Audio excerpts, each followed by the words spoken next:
Hii nchi ni yetu sisi wote. Tukiharibu wote tunaenda. Hata polisi sifikiri hata hii nchi ikiharibika hata yako na amani, hapana. Hata itabidi aumie na familia yake.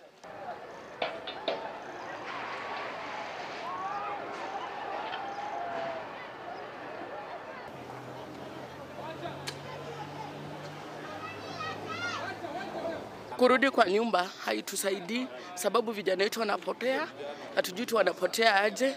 Unakuta wamechukua vijana wetu, wameenda kuwaficha, mzazi anatafuta hawapati. Wako naye sisi. Jamaa wako na